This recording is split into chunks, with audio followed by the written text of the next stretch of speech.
성경으로 한자를 푸는 대구의 오집사입니다. 오늘은 침향 밀자에 대해서 말씀드리겠습니다. 침향이라는 것은 향내를 내는 나무의 어떤 재료죠. 자, 이 나무 목자가 있고 그 다음에 빽빽할 밀자가 있습니다. 또는 우리가 비밀할 때의 밀자이기도 하고 가깝다라는 뜻이 있습니다. 그 비밀과 관련된 나무 또는 가까운 나무, 빽빽한 나무 이런 거죠. 근데 이것이 왜 침향이 되느냐는 거죠. 이 한자가 예수님의 장래와 죽음 그리고 부활에 대해서 이야기를 하고 있는 글자입니다. 그래서 예수님을 증거해 주는 글자라는 것을 알 수가 있지요. 자, 여기서 보시면 자 산이 보이죠. 시내산이죠, 시내산. 시내산의 그 골고다 언덕에 나무에 큰 자가 이렇게 나무에 달려 있죠. 하나님의 저주를 받은 자로서 나무에 달려 죽으시죠. 그리고 그분이 어떻게 됐는데 여기 굴혈자가 보이죠. 굴에 들어가셨다. 그분이 틀림없이 죽으셨고 굴에 들어가셨다. 언제? 해가 빛을 잃고 어둠이 임할 때에 빽빽한 구름이 있을 때에 그러셨다. 그때 어떻게 합니까? 예.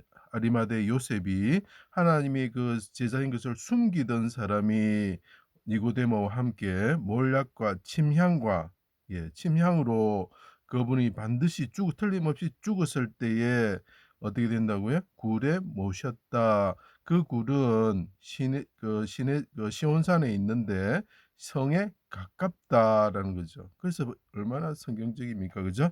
자, 그것을 하나씩 설명해 드려 보겠습니다. 이스라엘 백성이 시내산 앞에 장막을 쳤습니다. 하나님이 빽빽한 구름 가운데 임하셨습니다. 어둠이 장막처럼 숨는 곳으로 삼았고요. 산에 침범하는 자는 반드시 가까이 하는 자는 반드시 죽임을 당할 것이다라고 말했습니다. 그때 애굽 출애굽하여서 시내산에 갔을 때 이야기죠. 하나님 신 예수님이 인자로서 자기 땅에 오셨습니다. 예루살렘 가깝다는 것이죠. 시온산의 골고다 언덕에서 개 같은 대적들이 애워서 수족을 찔러 나무에 달았습니다. 자, 하나님이신 인간이신 분, 큰 자가 오셨는데 그 수족을 뚫을 곤자죠. 뚫어서 나무에 달았다. 그 나무에 단 사람은 저주받은 자다. 이렇게 이야기를 하고 있죠. 신명기에요. 십자가에 달았습니다. 나무에 달려 저주받은 자처럼 되셨습니다. 하나님이 임하시는 열폭의 성막처럼 붉은 물들인 수영 가죽처럼 해달 덮개 가죽처럼 되셨습니다. 흐려지는 성전처럼 되셨죠. 죄를 담당하시고 징계를 받으시고 해가 빛을 잃고 어둠이 온 땅에 임했을 때 이것은 하나님의 임재를 뜻하죠. 하나님이 임재하셨던 집이다라는 거죠. 자, 그때 물의 흑암과 빽빽한 구름이다라고 이야기합니다. 이것은 깊은 물에 잠겼다는 거죠. 그래서 우리가 침향이라고 잠기다라고 표현을 하는 이유가 뭐냐 하면 빽빽한 구름 똑같은 이야기를 하고 빽빽한 구름 밑에 그분이 들어가셨다. 어두운 흑암 가운데 들어가셨다. 깊은 물에 잠기셨다는 그래서 나를 깊은 물에서 구원하여 주십시오 이러는 거죠.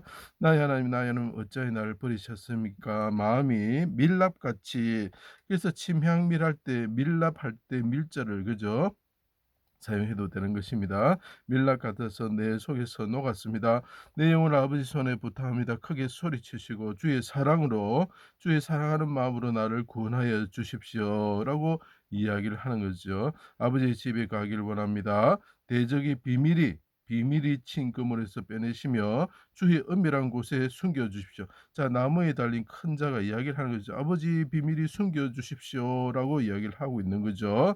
자, 사람의 꾀에서 벗어나게 하십시오. 비밀이 장막에 감추사 말다툼에 면하게 하여 주십시오라고 이야기를 하고 있는 게 보였으면 좋겠습니다. 자, 안식일 날 시체를 나무 십자가에 두지 아니하려고 이것은 무슨 뜻이냐면 신명기에 그 사람을 나무에 달았을 때 그날 저녁에 내려라라고 이야기를 하고 있죠. 그리고 창으로 옆구리를 찔렀습니다. 이게 무슨 얼마나 중요한 거냐면 창으로 옆구리 찔 때 피와 물이 쏟아져 나오지요. 침향을 할 때도 침향 나무에다가 불에 탄 그 창과 같은 거를 푹 찌릅니다. 그래서 거기서 탄 것을 가지고 침향을 만들게 되는 거죠. 자, 사랑하는 친하다는 뜻이 됩니다. 친밀하다 할 때 우리 사용하죠. 자, 친하게 지내던 요한이 참임을 이것은 반드시 있었다. 그분이 시온산에서 나무 십자가에 달려 가지고 죽임을 당하셨다라는 것을 반드시 이 일이 있었다라고 증언을 했죠. 그때 아리마대 요셉이 제자임을 숨기던 자가 나무 십자가에서 그분을 내려서 침향과 몰약 섞은 것과 향품 섞은 것 향품으로 세마포로 싸서, 세마포가 뭡니까? 빽빽하고 촘촘한 거죠. 빈틈 없이 착 붙여 가지고 줄로 이렇게 싸매는 거죠. 자, 성에 가까운 바위 위에 판 무덤에 모셨다. 자, 숨기던 사람이 그분을 굴에, 그죠? 시온산에 있는 그 굴에 모셨다라는 거죠. 그분 틀림없이 죽으셨는데 창에 찔리가 죽듯이 침향을 불에 탄 창으로 찌르듯이 찔러 가지고 그 그 향을 만들듯이 그분이 찔리시고 죽으셨는데 예루살렘 가깝다는 뜻이죠. 그 무덤에 모셨다 이러는 거죠. 그리고 그분이 3일 만에 부활하시면서 반드시 그 굴에서 일어나셨다는 거죠.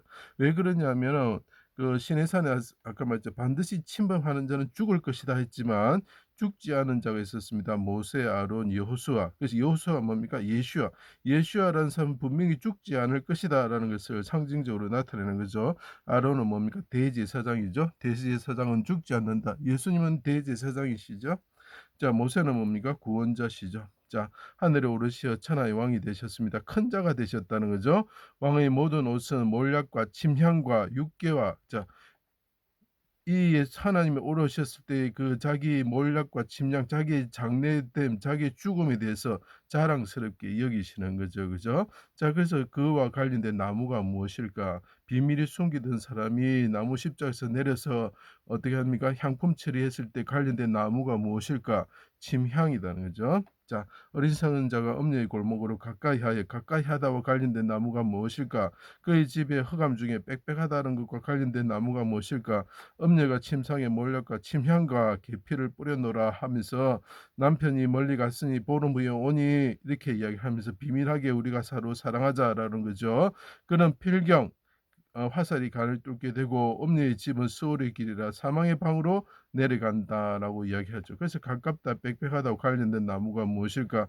침향이라는 거죠. 제 강의를 들어주셔서 감사합니다.